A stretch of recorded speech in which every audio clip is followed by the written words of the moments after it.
In 2022, New York State lost just over 88,000 residents. As a matter of fact, New York ranks number 2 with the highest outbound migration. With everybody leaving New York, do you think it's worth it to move to New York State? Probably not. As a former New Yorker, I was born and raised there, moved to Jersey in 2012. And look, I know it's only one state over, but there were valid reasons why we had to get out of New York. And yeah, it was expensive. It's expensive in New Jersey, but New York, believe it or not, was slightly worse. So that was one of the driving forces for us to leave the state. If you're watching this and you're thinking, I'm just referring to New York City, I'm not just talking about New York City. I'm talking about the entire state. And believe it or not, people are still confused and they think New York City is not part of New York State. Kid you not. New York City is part of New York State. So I'm talking about the entire state in this video. So keep that in mind. It's not just about New York City. This week, I'm going to share with you 10 reasons why you should not move to New York State. So let's get into this right now. Starting off at number 10, it's obviously the cost of living. Like I said, my reasons why we left New York, it gets really expensive. Like just everything's expensive. New York City, I mean, that just goes without saying. I mean, the rents are ridiculous. The cost of an apartment is ridiculous to buy one. And even in the areas like Brooklyn, I hear Brooklyn homes are going for like $1 million. Like seriously, I can't get over how much these prices have gone up. So from your rent to your grocery bills to your insurance, expect to pay a lot of money if you're going to be relocating to New York. Coming in at number 9 is limited job opportunities. I know you're thinking, well, New York City, they must have a ton of jobs. That's why everybody wants to go to New York City. Well, recent years since the pandemic, a lot of companies have moved out of Manhattan because of the remote work opportunities now. People want to work remotely. So a lot of companies have left. And also because of, people don't want to go into the city. After the whole COVID thing, they're all fearful of, whatever, getting sick. And so that's another reason why. Now, if you're looking to relocate upstate, there used to be a lot of manufacturing jobs upstate, like up in Buffalo, but those have since left the area. They all went overseas. So you're going to be out of luck there if you're going to try to find any manufacturing jobs. Do your research on the different job sectors in New York and just make sure that there's something in your field that you can do. I mean, I can tell you right now, healthcare, financial, and technology jobs are still pretty big in New York. So you may have some luck there if you're in any of those fields. The number 8 reason why you should not move to New York is the extreme weather. And I'm talking about like the summers to the winters. Now, summers in New York, ugh. I'm baking like a toasted cheeser. It's so hot here. They could be brutal. They could be really hot. Like we're talking 90 degrees to 100 degrees or more. I know it's not as bad as Arizona or Texas or like Austin, but it does get hot. And if you're in New York City in the summer, in that heat and humidity, it's gross, it's sticky, and it stinks. Ew. You stink. Trust me, I worked in Manhattan for a while and I hated going in during the summer months. It was just awful. Now, on the flip side, the winters can be pretty brutal in New York. Now, if you're upstate New York and you live in a snowbelt area like Syracuse, or if you're near the lake regions and you have the lake effect snows, you got the cold air coming down from Canada, all the things makes for a really brutal winter. And if you're not into that, yeah, I would not consider moving to New York. Coming in at number 7, transportation challenges. You're probably thinking, why am I saying transportation challenges, right? New York City has trains, buses, and all the things. Yeah, they do. But the problem is the trains are an issue. They're a problem. They break down quite a bit, or there's track issues. So if you're commuting from Long Island and you're taking the Long Island Railroad, or if you're taking Metro North to commute to, say, Westchester County and Rockland County, those trains, yeah, they have been known to, break down or have switch issues and what have you, and causing delays. Take that into consideration. If you're going to be living outside New York City, hoping to have an easy commute, it's not that easy.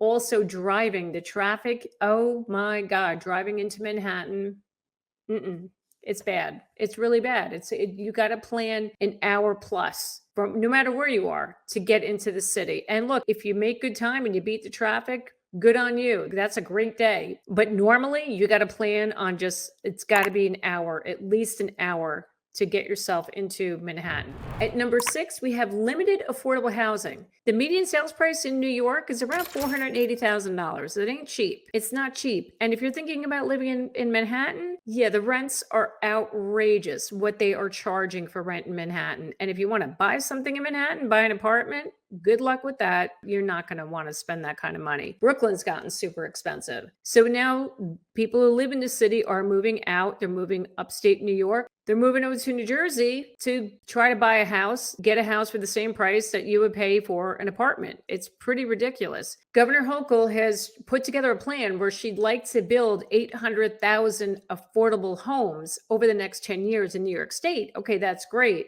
Problem is right now she's getting met with a lot of backlash from the areas where she wants to build these homes. So I don't know where this one's going to go. This may take some time. I mean, she's saying she'd like to get them done over 10 years.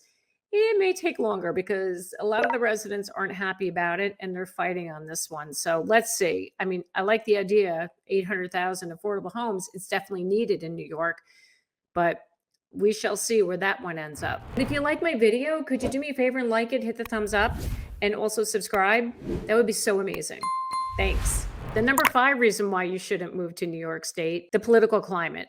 You know, I don't like talking politics here on my channel. I don't. But this is something important. I feel like I needed to bring this one up. I mean, having lived in New York and lived through this, and look, I'm not going to share with you my political views. I don't get into that here. And by the way, if you're going to comment about this right now, be nice. Don't be mean. Don't be nasty. Don't say nasty things. Please don't. We get enough of that in the world as it is. We don't need any political fighting here on my channel. New York City is heavily Democratic and it has a population of about 8 million people, right? But then you have the rest of New York State, which is mostly Republican. So what happens is in any of these elections, say presidential, even elections for governor, New York City carries that vote. Even though New York City is just one part of New York State, it's because of those residents why it always votes blue. That could be a problem for somebody who is, say, conservative, Republican. They figured, oh, upstate New York, they'll, there would be other people who vote like that. But you have the New York City factor that kind of negates those votes from the upstate New York. I mean, it's a reality, and it's gone on the last several years. New York has had Republican governors before in the past. They have, but in more recent years, it's definitely Democratic. And if that's not the way you roll and you feel like your vote's not going to count, New York is definitely not going to be for you. Coming in at number 4 of why you shouldn't move to New York are natural disasters. New York is not immune to natural disasters. They do get hurricanes, tropical storms, and nor'easters. Nor'easters normally occur, like say in the fall, late fall, and into the winter months. And they can cause like severe flooding. You may recall years ago with Hurricane Sandy, or also known as Superstorm Sandy, New York and New Jersey were affected by those storms. So keep that in mind. We're not immune to it. And as far as blizzards are concerned, oh yeah, New York definitely gets them, especially upstate New York. If you want to live in Buffalo and get about, 5 feet of snow, is that what they got this past year in the winter, that blizzard that came through? Yeah, that was a lot of snow.